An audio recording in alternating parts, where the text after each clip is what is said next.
This is History on Drugs, and today we're talking about the ancient Maya civilization of Mesoamerica, Central America.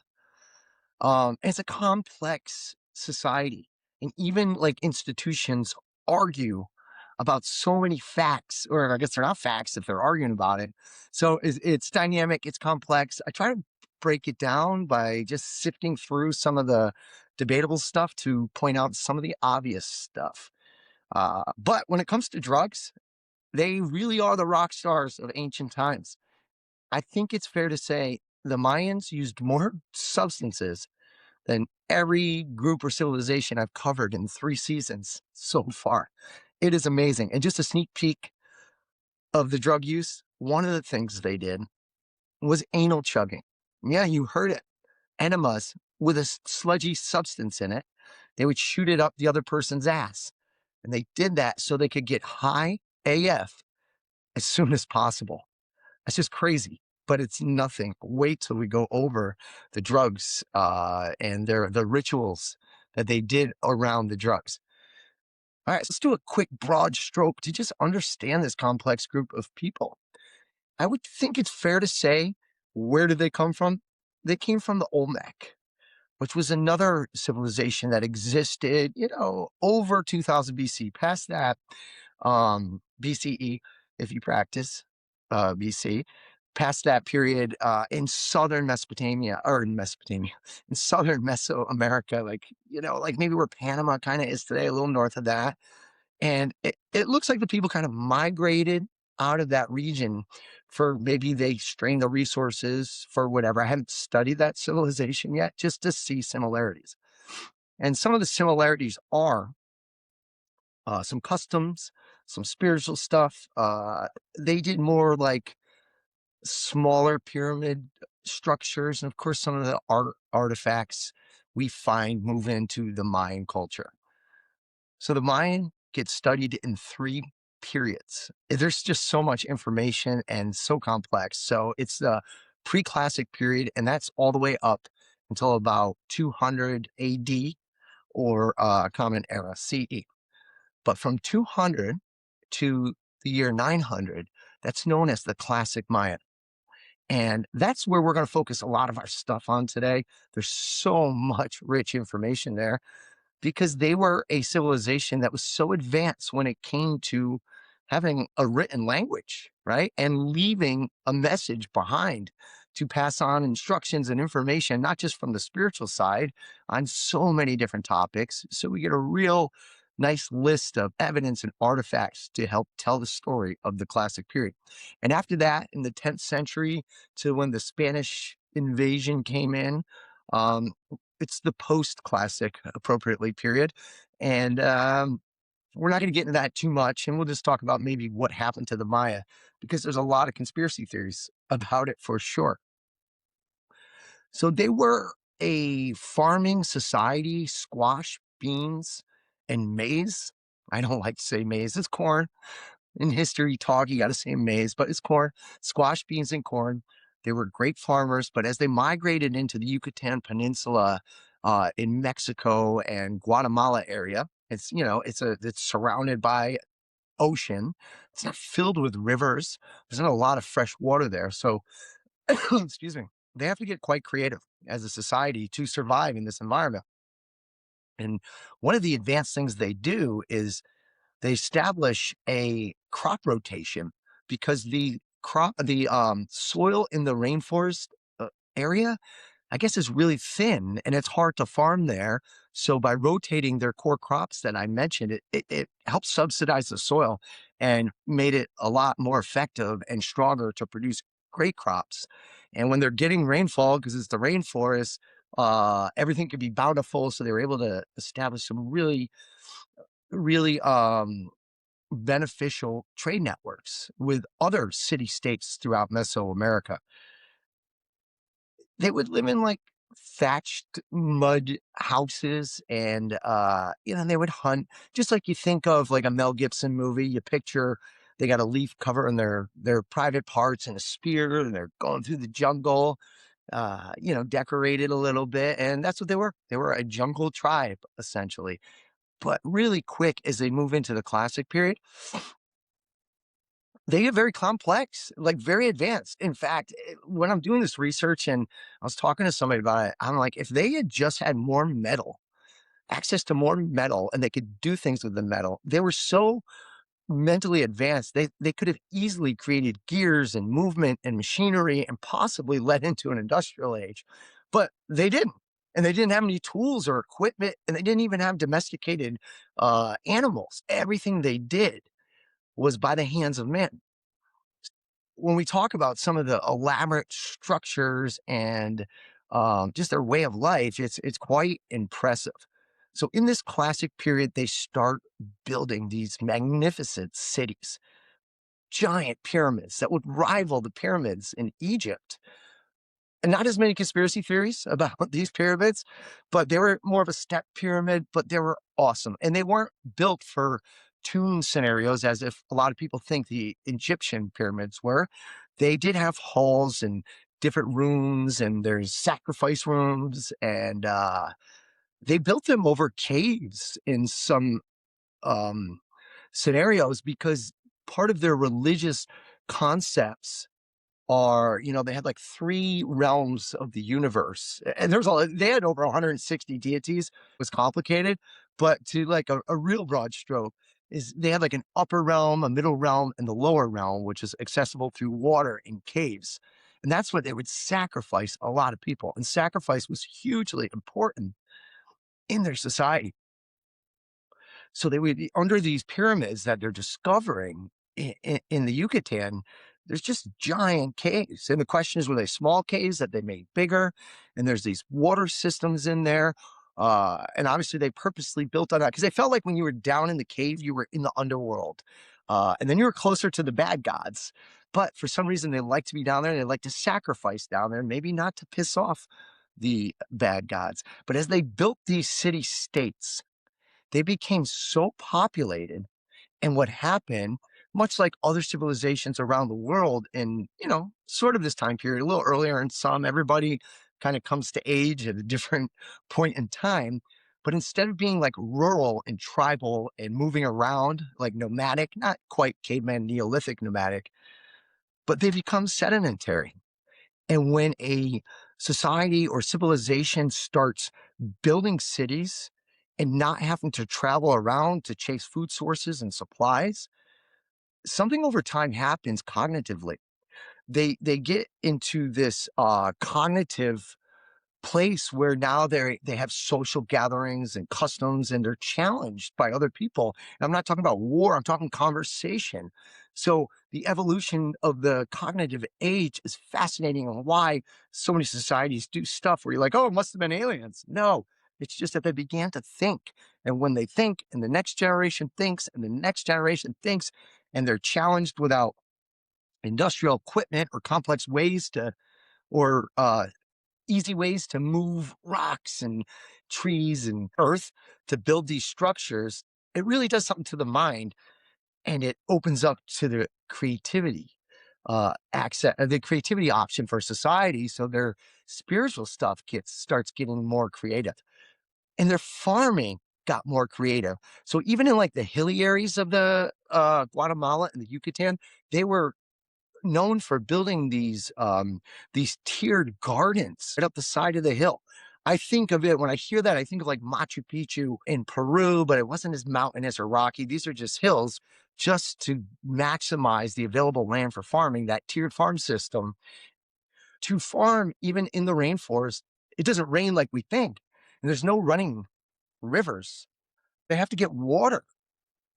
So they create this like incredible water movement system. And in some cases, they build up water pressure and like have hydraulic water power to help move big materials, much like the ancient Egyptians, where people are fascinated, like, how do they get those stones there? Well, we know they got them there by traveling across the Nile and opening up the water there to let it come up to where the Giza area pyramid is.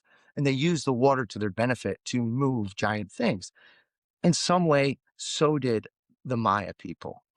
They build these cities and they're no longer nomadic, and now they're challenging each other with ideas and expanding their thoughts and visions of how to connect to the gods. As I said, they did a lot of sacrifice.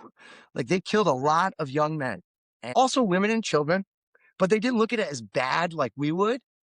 Not at all. It was a reward to die. We can't look at it through a moral microscope. Oh, you killed the kids. The kids were probably psyched to die because they knew they were going to the gods, and then they were feeding the gods, not just so it would rain, just so they could have a great day tomorrow or the crops would be good. But yeah, when they built these water systems, besides sacrificing kids in the caves into the water, there'll be much different sacrifices we talk about. They built these wells essentially. So they would catch the rainwater, let it funnel into the wells, build up, and they would actually purify it. It was like the purest of water using different or various stones. And just the idea of trying to purify the water, the cleanest water for your crops, for your people is pretty way advanced for the time. When you're a society that's not always traveling and hunting and moving around, and you sit around and you're building stuff and you're getting ideas, well, you like pleasure and you start coming up with games. And this game called, I got to look at it, Poke to Talk. I can't talk, put talk. I can never say it. It's a ball game. And they left some of the rules of the game in glyphs where I don't think you use your hands or your feet. You had to use your hips, your shoulders. I think it was every part of your body, but your hands and feet. And then they sent the ball into like a Harry Potter, what was that game? Quidditch. They had that kind of goal. It was almost the same kind of goal. And they had to get the ball in. But these games were serious. And other city states would come in and they would play the ball game. And the losing team would be sacrificed, blood sacrificed, not just into the wells or into the water in the caves underneath where they did a lot of ceremonies, but they'd be blood sacrificed. And sometimes they'd beat a team and then just the king would be sacrificed, or the winning team would be sacrificed. And that was great too for them. They were just feeding on a daily basis their deity, gods, the system. They just kept it going. That's what they believed. The ball game was so important to their society, which really sets up the foundation that they loved dopamine and endorphins, because that's what games do. There's no arguing or denying what watching a sport does or participating in it. It gives you all the highs and lows. It gives you that rush during victory, and you just can't deny the transference of dopamine and endorphins as they're winning, and they have crowds around, and they feel that. This was a society that liked to feel that. And that's why when we move into the drug conversation, you're going to understand that they were truly a pleasure-based society. And that doesn't mean they weren't warriors, because they were. And it doesn't mean they weren't 100% spiritual, because they were.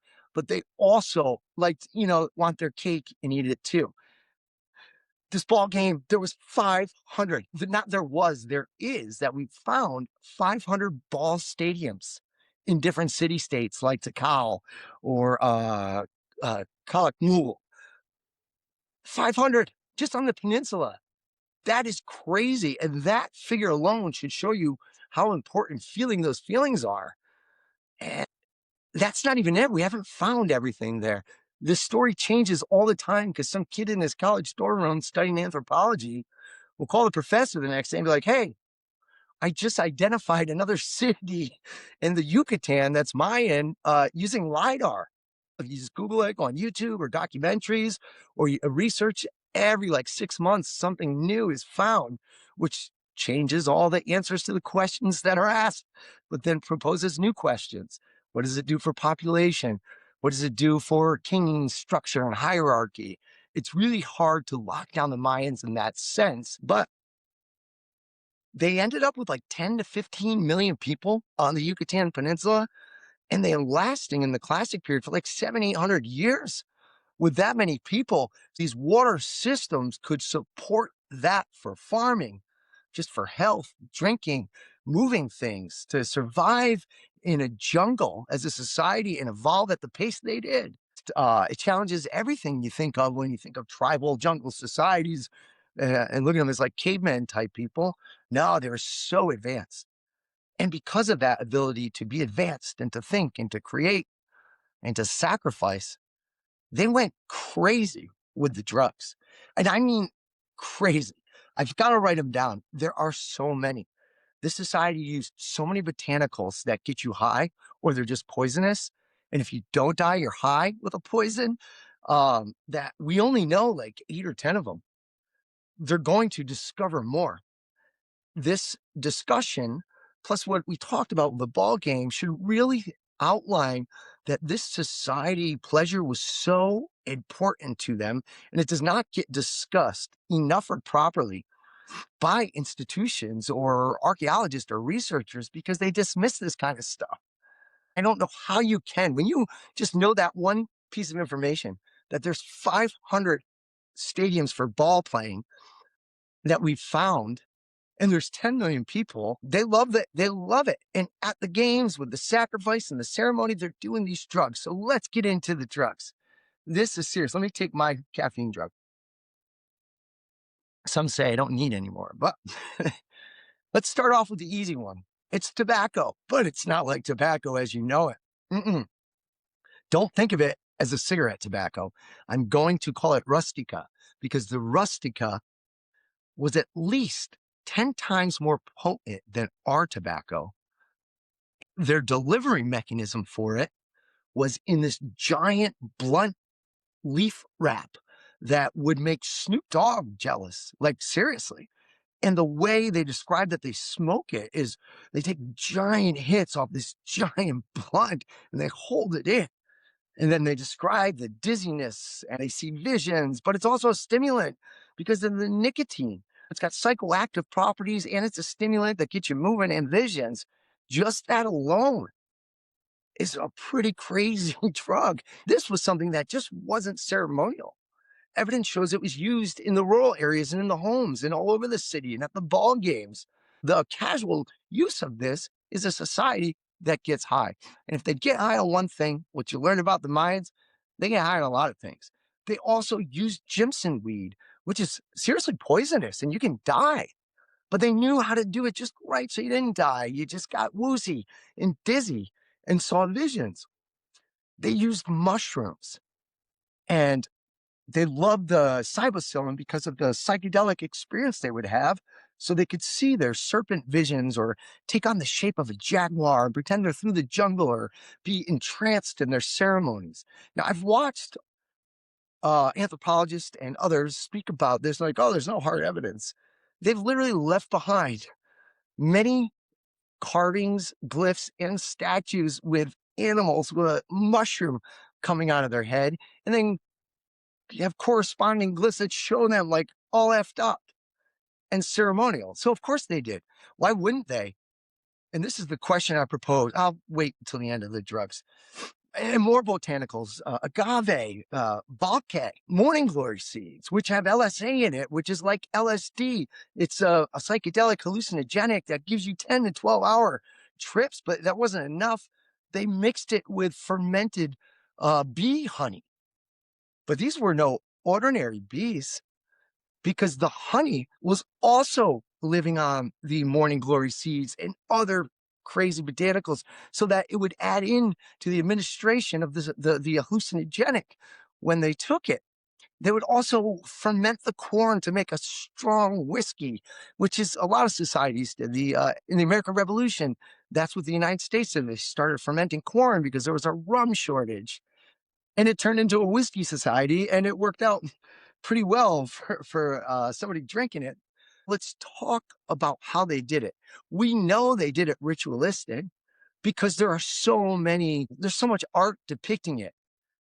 But they go beyond the art. They give instructions, and they give instructions for what I talked about at the top, anal chugging. And they weren't anal chugging like a shot of beer like some crazy kid might do at a college party. Like, yeah, bro, leave me, man. We're getting fucked up tonight. Oh, give it to me. And they do. You know that. But the anal chugging, they knew how to do it because the efficacy. When they anal chug, It gets them more effed up quicker because it doesn't have to break down in the liver. But they figured this out. And they anal chug the fermented honey with the morning glory, or maybe a little Jimson weed, the bulke or the agave. And agave, they use in tequilas, it's got alcohol in it. So they do this like polysubstance mix with stimulants and psychoactive properties and hallucinogenics all combined into one, and they hollow out a gourd. They inject it up your ass. It's just nuts. And they love it, and they dance, and they take on a trance state, and they put over like this the cougar skin over them, and they're dancing around. The people are doing their shaking and society, and it's night, and the ball game just ended. Now everybody's eating mushrooms, smoking tobacco, whatever their drug of choice is, because that was the foundation of the Maya. And when you research this, it should appall you to read about it or watch something and be like, why are they talking about this?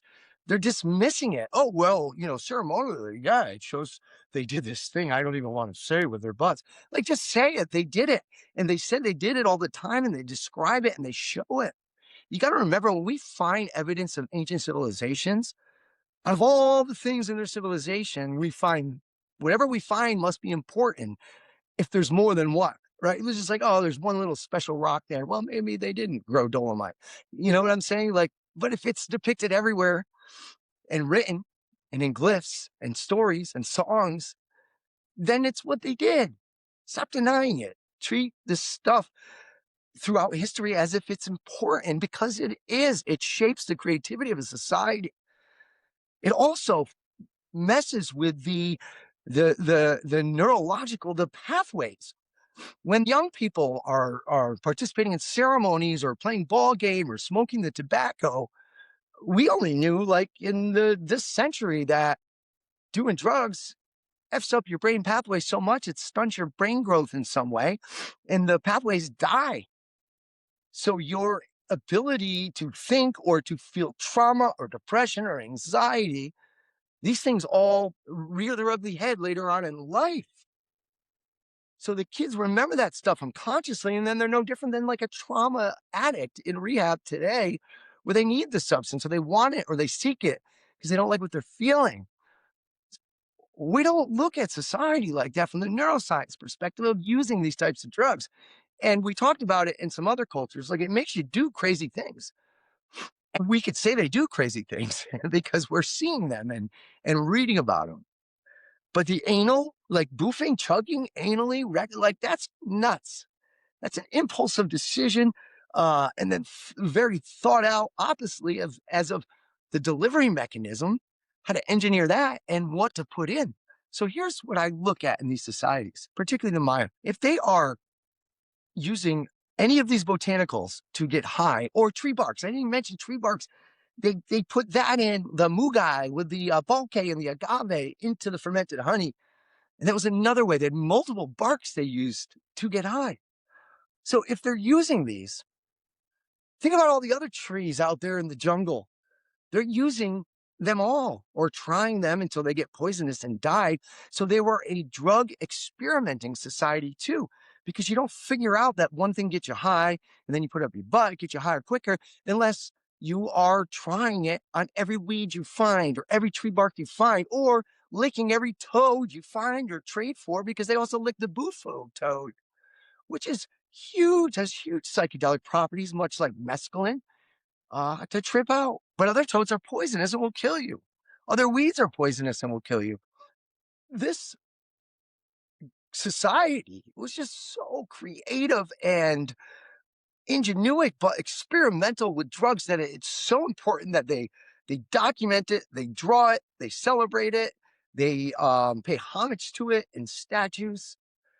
And when they're doing these drugs, they're doing them to create such an efficacy that even teenagers don't know how to do sometimes, right? A teenager doesn't know, hey, I should anal boof the liquor because it's going to get me effed up quicker. No, somebody had to figure that out, right? And they'll get older and figure it out. And the Mayans figured out all these concepts, and it's remarkable. But they're not done. They're not done. They also do the practice of bloodletting, and not just any bloodletting.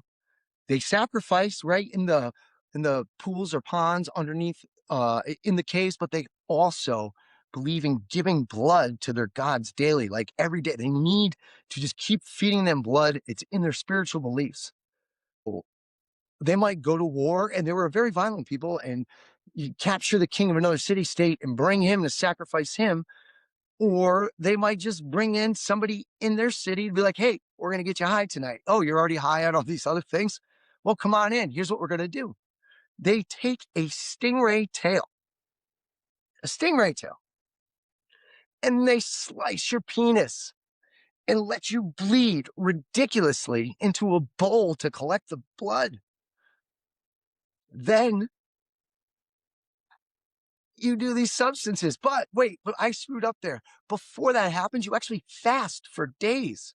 Imagine if you didn't eat for days, you came in and gave blood. Imagine how woozy and out there you're going to feel without any other substances. You're going to be just naturally super high. And then you're in this like trance state, but you're also going to be sick.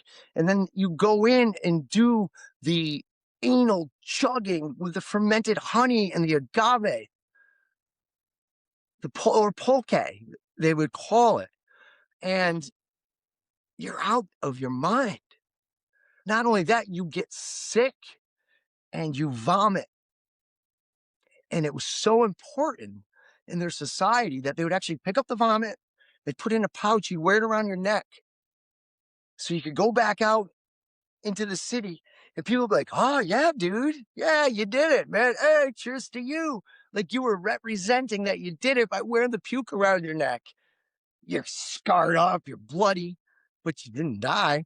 You're high as hell. Now you're going to catch a ball game, smoke a big blunt of tobacco, just trip out for 10 or 12 hours and get into a trance state. So it's incredible the way they celebrated, the way they prayed, and the rituals and the sacrifice. 160 plus deities. And we are likely to uncover so many more because we keep finding new glyphs, new structures. We found they probably had about 100, not had, they're probably going to find more, but there's over 100 miles of raised road structure that was just discovered on LiDAR connecting these cities. And they had, like, like I said, 50, 60 cities throughout the peninsula that have these huge super walking highways. And there's a big question. We're like, the Mayan are people at all? This is an institutional debate. So every city state had a leader and they loved to battle. They would go fight you. But a lot of the way they did it, city states would band together. Those are the Maya. But then they go fight another city state that's supposed to be Maya, but maybe they speak a different dialect. They have a couple different rituals or customs. Maybe they're not down with the anal boofing. Who knows? But then they just replaced the king with a puppet governor from their city and let all the people exist as they are. So some people challenge that, or the Maya just a collection of city states that ran themselves, that grew to a spot where they shared ideas. Because we know that when you start sharing religious ideas and stories, we start getting common thinking and common core beliefs. So we start gathering together. And of course, the ball game would bring people together. And that's how we keep people in a society to build, to stay, to think, to grow, is we give them a reason to be a proud Maya because, they're coming to church and now we have religion and now the neighbors share the same religion and belief. So they're the Maya, but they could just have been a bunch of city states and a few of them would band together. Another few would band together. And this is a big debate. And a year from now, we might know the answers. It might be totally different. And that's what's fascinating about the Maya. So we'll keep studying that. And as we get through the classic period, eventually having over 10 million people in that area and creating water systems and the food you need puts a strain on a society, right? The resources. And just because the rainforest over a period of 800 to 1,000 years, climates change, man. And they did. And the water systems dried up. So the crops dried up. War got bigger and devastating to other societies around the Mexico Central America area. Big giant city, Teotihuacan in Mexico, huge populated city, biggest city down there. You know, there's debate if they actually fought each other or if they're on the same side, but a lot of their customs get brought into like Tikal, one of the biggest Mayan cities, and then it dies out. So where do these 10 million Maya go when the rainforest starts growing up over most of these cities? They run out of water, they run out of food, people get sick. They're not producing generations of people because they're not in the same cognitive excited state as they were in many of these cities. So they're just looking for a life and a place to go. So a lot of them go into the city of Mexico and they create these like neighborhoods like New York City, like, oh, this is the Italian section. This is and all these tribes from Mesoamerica start existing in the big city.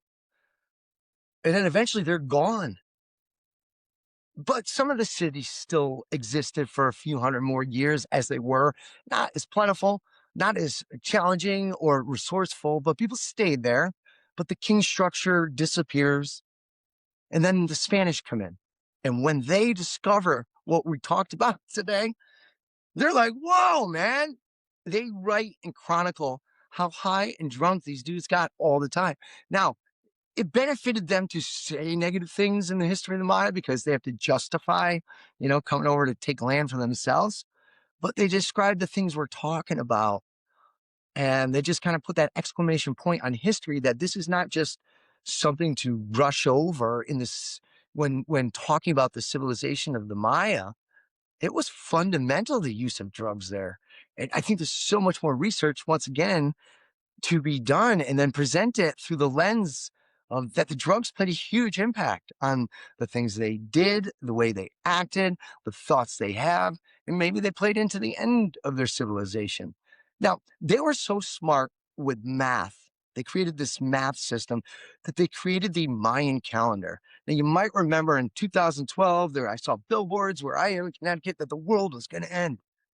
Yeah, because the Mayan calendar said so. But what people didn't really get is Mayan had 3 calendars in this giant wheel, which I've seen a replica at the Met in New York. It's wild. They had a 365-day year like us. It's just crazy. We copied them. And then they had a 260-day religious year, which sounds complicated. So, okay, all right. So I got 2 calendars. But then they had a multi-million day big spiritual realm calendar for the spiritual world. And all that happened in 2012 is it ended. It was over. That calendar ends just like their year calendar end or their religious calendar end. And what happens when a calendar ends, it's a new year. You start over. So nobody died. We're all still here. You still got to pay your bills. It wasn't the end of the world. It just starts again. And now people a million days from now or whatever it was will have to come up with their own judgments on that. So just it's interesting civilization.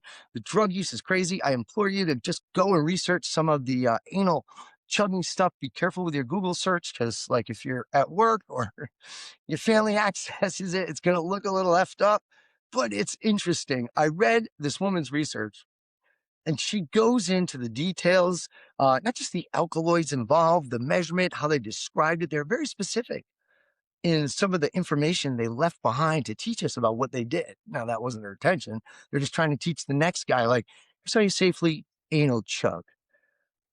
Anyways, that's a lot. This is the Maya on History on Drugs.